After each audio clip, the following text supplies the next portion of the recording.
Turkic Islam is not the model. This is a declaration to all nations, believers and observers, rulers and ruled. The time of veils is over. The mask shall be removed. The Republic of the Seal rises not through mimicry, but through justice, amana, and truth aligned with the book. And the book is the only rule. But was it ever the law? We affirm without hesitation, the book is the rule. Not just revelation, but instruction, command, judgment, and scale. But now we ask, without fear, without nostalgia, was the book ever applied? They claimed its banner. They invoked the prophet. They crowned themselves caliphs. But did they? Prohibit riba across their domains? Distribute zakat as public policy? Abolish class systems and tribal privilege? Judge between the people with the book, not the state? Submit their own wealth, children, and blood to the scales of divine equity? Or did they rule by decree, not divine delegation? Preserve maqam and ceremony while neglecting mazan and justice? Reduce shura to obedience and imama to dynasty? If the answer is no, then what they upheld was not khilafah, but custody of delay. To the people of the book, Turkic Islam is not the Islam of the book. It is a historical superstructure built on conquest, allegiance, and ceremony, not surrender, zakat, and revealed justice. It borrowed Arabic words, but repurposed them into networks, dynasties, and slogans. The prophet is not an emperor. The seal is not a throne. The Quran is not a flag to wave over unjust cities.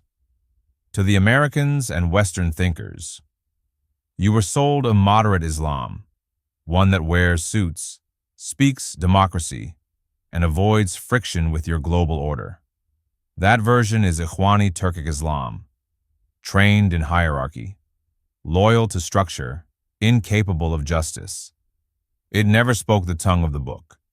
It kept riba alive, suppressed the orphan, and offered peace only to the powerful.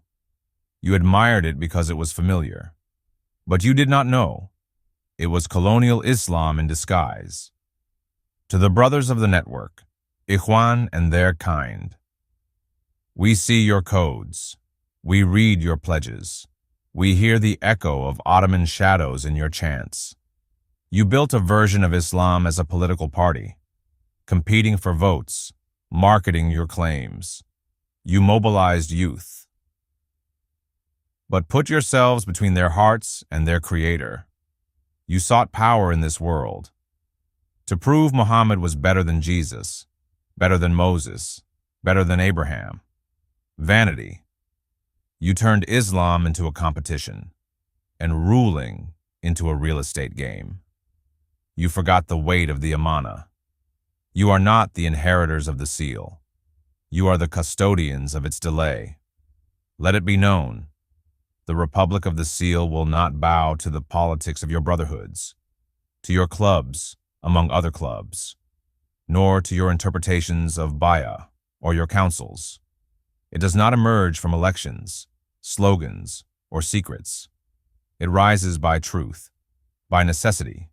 It is measured by justice and fueled by zakat. It is for the people, by the people.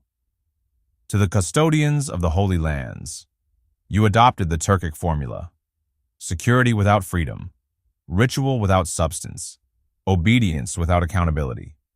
You turned Mecca into an amusement park, selling the dream of a joyful life after death.